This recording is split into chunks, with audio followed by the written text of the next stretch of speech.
T'Challa here showed me there was more than one way to reallocate the universe's resources. Sometimes the best weapon in your arsenal is just a good argument. Aye, aye, Commander.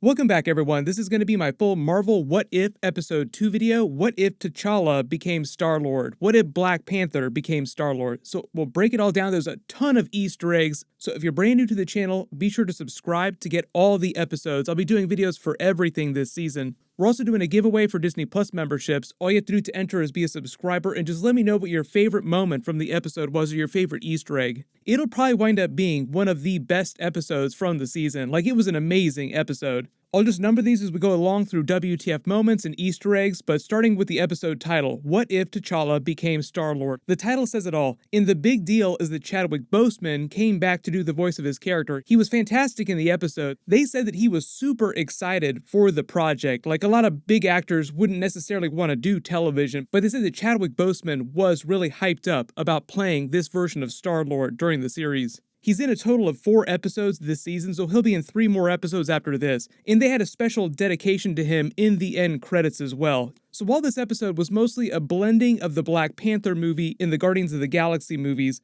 you could also kind of think of it as a Fast and Furious style episode, because they get into his family in Wakanda, King T'Chaka, Shuri, his mother, the Ravagers, Yondu, his surrogate father, his surrogate family, even Thanos' family. They even addressed that storyline through the Guardians films with his relationship with Nebula. Don't worry, I'll also address what's going on with Gamora during the What If series because she didn't appear in this episode, but she is also still a daughter of Thanos during this. And if we're making Fast and Furious family references, you also have the Vin Diesel connection because he is the voice of Groot.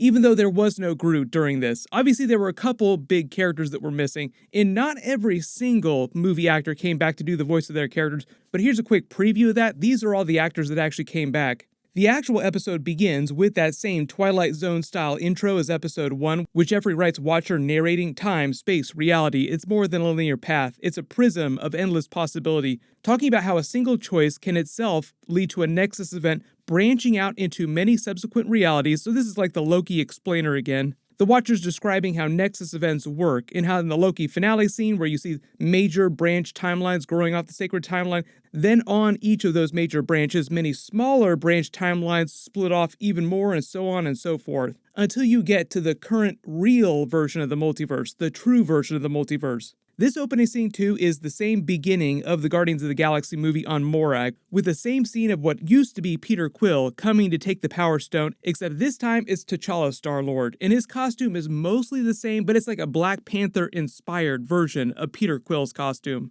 Almost everything about this scene goes down the same. It happens the same way, just a little bit faster because it's a 20-plus minute episode. They have to condense a 2-hour-plus movie down into almost 30 minutes. So everything just happens way faster. Djimon Hounsou came back to do the voice of Korath, just like Chadwick Boseman came back in the other main Guardians characters, for the most part. And the first big twist happens when they do that same scene of "You might know me by another name, Star-Lord." And this time, instead of the "Who?", it turns out this alternate Korath is a huge fanboy of T'Challa's. Then when he's yelling at his men to stand down, they use that voiceover to explain how this version of T'Challa Star-Lord is viewed by the rest of this version of the universe. Since he's grown up, he's become this cosmic Robin Hood version of the character, an outlaw stealing from the rich, giving to the poor. So almost everybody, everywhere around the universe loves him.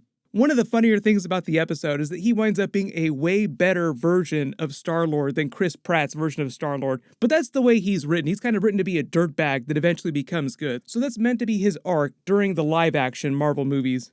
They're having a little bit more fun with T'Challa's version of Star-Lord. The whole joke about him not being sure if he should bow, should I kneel, maybe I should kneel, is just a callback to Avengers Infinity War where Rhodey tricked the Hulk into bowing to him and he said, no, we don't do that here. This Korath is still working for Ronan. He's still here to take the Power Stone for him, but he hates to do it because he loves T'Challa Star-Lord so much. He even offers to defect and switch sides to become a Ravager just so that he could get to work with his hero. They have that big funny fight scene that they turn into a joke. Oh, it's such an honor. Should I use the gun? Should I not use the gun? T'Challa winds up coaching him through their fight jokingly, luring him into taking himself out by making contact with the force field. Then sort of reinforcing the idea that he's this very benevolent person and he always tries to help people, he says, oh, well, I've hired worse people, so I guess you can join the crew too, and just throws him over his shoulder. Like, okay, I guess we're taking another person onto the team. This is also meant to be set up for how he was able to talk Thanos down. Don't worry, we'll get to the Thanos of it all in a second too, because he became this big thing through the episode. It was really fun to hear Josh Brolin play the good version of Thanos. Captain Genocide reporting for duty. They have that funny scene from the trailer where he tries to set up Yondu's grand entrance with the Finn and the Arrow weapon from the comics, and it's Michael Rooker coming back to do the voice of his character from the movies. A Ravager never flies solo, which they also pay off at the end of the episode as well, when they're fighting the Collector. So in this universe, they explain, instead of selling the Power Stone to someone like the Collector, T'Challa's plan is to use its power to jumpstart the Krylorians' dying star and save their entire system from extinction, just paying off that setup earlier, saying that he's a cosmic Robin Hood, going around helping people. The Krylorians are actually another reference to the Guardians of the Galaxy movies. They're the pink-skinned people that Karina's people belong to, the Collector's servants, like the same pink-skinned alien that Peter Quill was boning on the Milano. Then they flash back to 1988 Wakanda, and the Watcher explains how T'Challa became Star-Lord. So 1988, it's the same year Yondu picked up Peter Quill as a boy in Missouri. So in this reality, T'Challa is bored of life in Wakanda, calling it a bubble, quote-unquote, because it's a reference to the shield over Wakanda, metaphorical and literal bubble protecting it from the world. He's wearing the same outfit that the live-action young T'Challa wore in the Black Panther movie. His father, King T'Chaka, who is still Black Panther at this time because he's still pretty young, is wearing the exact same Black Panther suit that he wore in the flashbacks in the Black Panther movie. And if you couldn't tell, it's actually John Connie, the actor who played older King T'Chaka from the movies, doing the voice of the character himself. In the movie, though, young T'Chaka was played by John Connie's real-life son, which is just a cool Easter egg. It gets really meta here. And as he walks through the shield of Wakanda, Yondu's ship shows up and the Ravagers carry him on board, mistakenly thinking that he is Ego the Living Planet's son. It's Sean Gunn coming back to do Kraglin and Chris Sullivan doing Taserface. He was Taserface during the movies. In this reality, they explain the reason for the mix-up is that Yondu asked them to find Ego the Living Planet's child, and they were searching for extraterrestrial energy signatures, and Wakanda just set off their sensors because of the vibranium. T'Challa then explains that to them. Oh, my home is built on a vibranium meteorite. That's probably what you were detecting. They had been looking for extraterrestrial energy signatures because of Peter Quill's celestial DNA, which is also set up for the ending scene where Ego the Living Planet shows up to pick up Peter Quill. R.I.P. this version of planet Earth. Yondu offers young T'Challa a chance to join them, like why not come out and see the stars, which he takes him up on like hell yes. So time jump back to present day 20 years later. They're back during the events of the first Guardians of the Galaxy movie, and they're all having drinks toasting the Ravagers. You see Korath enjoying himself, newly officially minted member.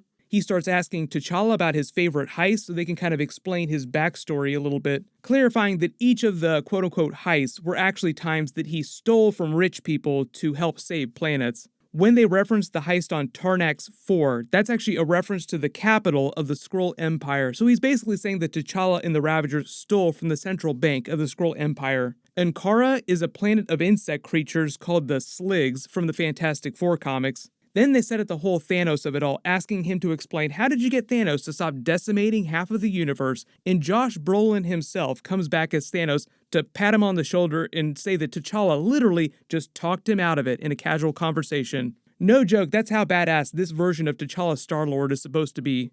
But the whole what if Thanos here is what if Thanos became good. So he's a Ravager, and they spend the entire episode joking about his terrible plan to commit genocide. There are several points in the episode where he tries to talk him down to, well, you know, there are some merits to it. It's very efficient, but they just keep joking. Like, nope, that's genocide you're talking about. You are Captain Genocide now. Thanos clarifies that T'Challa showed him a better way to reallocate the universe's resources so there would be enough for everyone. Later in the episode, they also introduce the concept of the Embers of Genesis, which will also help balance, quote-unquote, the universe. So in this reality, there is no Thanos collecting the Infinity Stones, although in a couple scenes when Nebula shows up, they do make a reference to that. I think part of the reason for this is setting the stage for final boss form Ultron to become sort of like the big boss level villain of this what-if version of Avengers Infinity War. Thanos also makes this reference later in the episode where he says power abhors a vacuum, and because he's not seeking that power of the Infinity Stones, power abhors a vacuum, someone else winds up assembling all 6 Infinity Stones, and it just happens to be Ultron. They reveal Drax in this universe is a bartender, and the only reason why it's not Dave Bautista doing the voice is because of apparently some mix-up with his agents not telling him that they offered him the part. But he explains the reason why he's a bartender here and just a huge fanboy of T'Challa is because he stopped Ronin's Kree invasion on his homeworld that in the movies, the Guardians of the Galaxy movies, killed his wife and child. So in this reality, his family's still alive and he never vowed revenge. Then we meet this universe's version of Nebula, who's being called Heist Nebula. She's being played by Karen Gillan, who came back to do the voice. She's got a blonde wig, and this is still Thanos' daughter, like I said. She's not part of the Ravagers, though. They explain that she still kind of hates Thanos for being a bad dad. Like, she says that everything in the past still happened. They can't change the past, even though Thanos in the present day has turned good. The reason why I don't think Gamora appears in this episode, because she's also a daughter of Thanos, is because they want to set up the other alternate what-if version of Gamora wearing Thanos' armor from Avengers Infinity War, wielding his double-bladed sword. So we'll meet her eventually too. When he says that Thanos has taken up gardening, that's a reference to Avengers Infinity War and Avengers Endgame with his garden planet that he went to after snapping half the universe.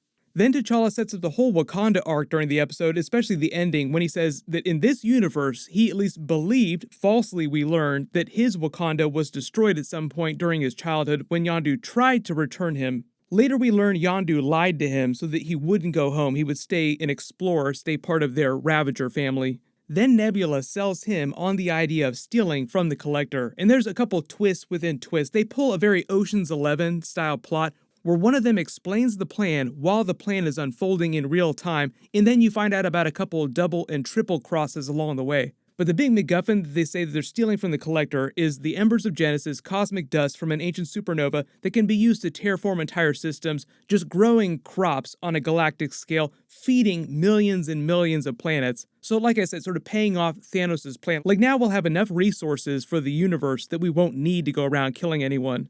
You also notice when she's showing him this 3D PowerPoint presentation, when the planet is being terraformed, it looks exactly like the presentation the Ego the Living Planet is giving to Peter Quill during Guardians 2, which I also think is meant to be foreshadowing for the end of the episode when he shows up at the Dairy Queen to collect him. So they continue the plot of the first Guardians film with them going to nowhere in the Collector's base, only this time, instead of going to sell him the Power Stone, they're going to steal the Embers of Genesis, but they're using the Power Stone to steal the Embers. Thanos also explains that when he turned good, the Collector seized all of his territory in his criminal empire, so this version of the Collector is way more powerful politically and physically because he's super jacked up with that harness, and he's got all the Easter egg weapons that he uses later in the episode. Don't worry, I'll talk about all those Easter egg weapons, because it implies that a couple really big Marvel characters and Avengers characters are dead in this universe. Kraglin also has a joke referencing that he almost went to work for the Collector, but apparently turned him down because he didn't offer health benefits like the Ravagers do. Yondu makes a literal Robin Hood reference, explaining that T'Challa told him the story of this folk hero from Earth, also making a Robin Leach reference, who's the host of Lifestyles and the Rich and Famous. They set up the idea of Nowhere, the head of a dead Celestial. Hopefully in the Eternals movie, we'll get an Easter egg paying this off too, because in the comics there is kind of an explainer for which dead Celestial this head belongs to. Most people think that it's Jemiah the Analyzer, but then Thanos also explains that the Black Order is working security for the Collector since they're no longer working for him.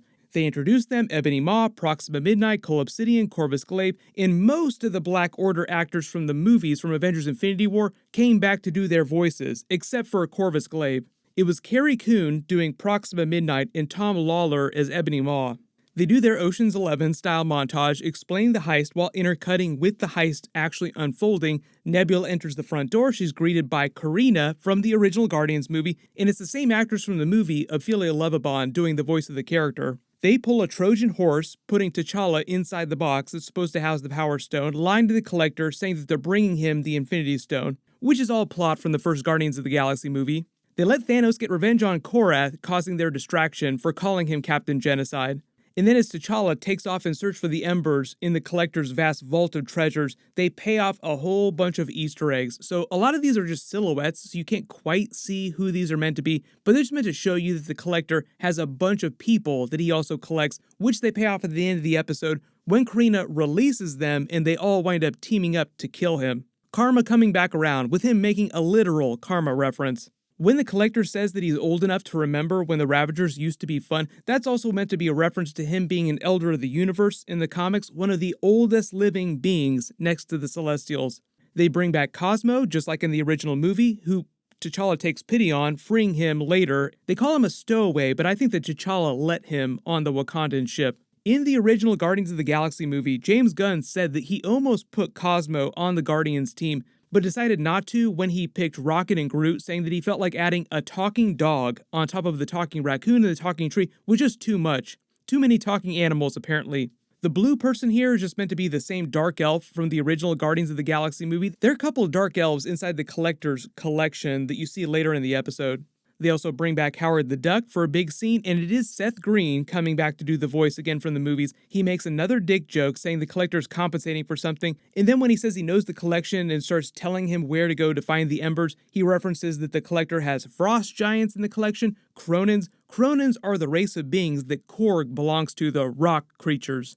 Ryan Reynolds also just did the Korg Deadpool crossover, which is, I guess, kind of canon to the MCU. The Cronin shoutout is also meant to be foreshadowing for the Collector's weapon, the severed arm of the Cronin that he's turned into a weapon. Who they kind of imply is Korg, so RIP to Korg. Howard the Duck makes another duck reference like he did in the movies. When you're out of luck, you always go duck. The Guardians 2 version of this was once you go duck, you never go back. After Proxima Midnight sounds the alarm, they lock the building down. It sort of sets up T'Challa finding out about the Wakandan spaceship. When he ducks into that hangar bay, you see a whole bunch of Easter eggs in these ships. The ship that's shaped like a star is from the Nova Corps that they flew in the first Guardians movie. The one below that is from Thor Ragnarok. There's the pod from Avengers Infinity War that Rocket and Thor flew to the Dwarven homeworld to get Stormbreaker. Then as he runs past the Wakandan ship, his vibranium necklace reacts to it, activating the ship's systems, and they play the theme music from the Black Panther movie.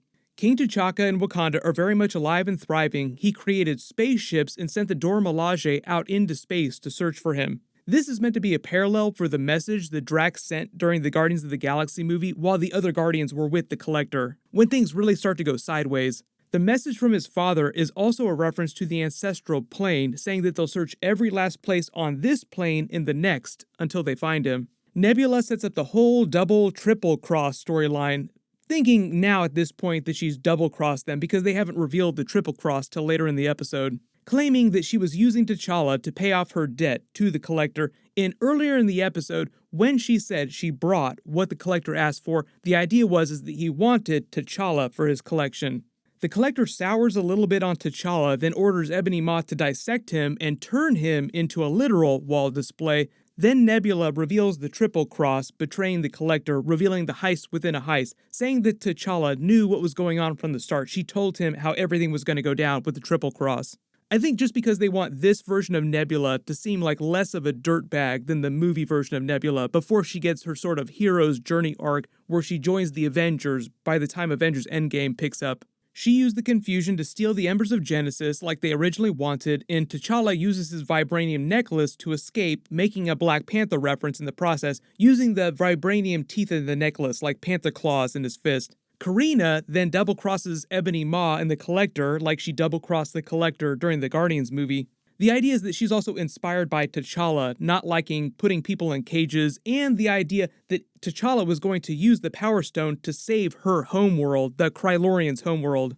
This is also meant to be set up for the karma payoff joke where the Collector's trying to yell at him about karma, but then karma comes back around in a negative way for him. The Collector pulls out the severed arm of what he calls a chatty Cronin, which, like I said, I think is supposed to be a reference to Korg because Korg is so chatty in the MCU, so I guess RIP Korg in this universe.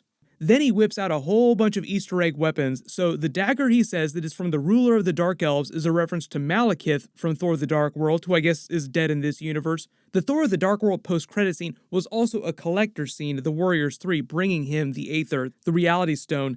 You see that he's also got Captain America's shield and Thor's hammer, Mjolnir, so I guess that means that they're both dead also in this universe, RIP. Then he whips out Hela's crown, so I guess she's dead in this universe too, RIP to her as well. He also references the Necro sword from the comics, like I said, which is a huge Venom Null Easter egg, and Gore the God Butcher Easter egg, who we're going to see in Thor Love and Thunder.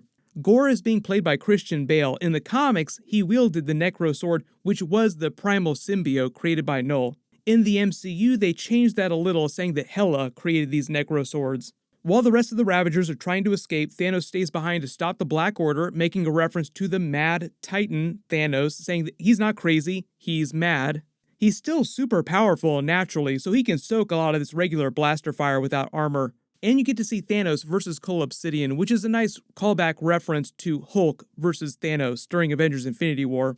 Thanos catching his hammer blow here is an Easter egg for the Avengers Infinity War scene of Spider-Man catching Cull Obsidian's hammer trying to smash Iron Man. Then they start paying off all these family references. Like I said, as the Collector is taunting T'Challa about his Wakandan family, Nebula hears Thanos screaming in pain when Proxima Midnight impales him with her spear, turning around to help him, paying off the family feud that they established earlier in the episode. They pay off the Ravager never flies solo joke from earlier in the episode when Yondu comes to save T'Challa from the Collector. He also references T'Challa as if he's his son, the same way he did for Peter Quill in Guardians 2. Nebula uses some of the embers to save Thanos, throwing them down Cull Obsidian's throat, growing a huge garden across nowhere. Then T'Challa and Yondu pull a deep-cut joke from Thor Ragnarok. So when they do their quote-unquote sticky fingers routine, it's them doing their version of get help. And being the glue means that he has to soak all the damage so that he can get in close and quote-unquote sticky fingers steal the Collector's control device so that T'Challa can throw him into the holding cell.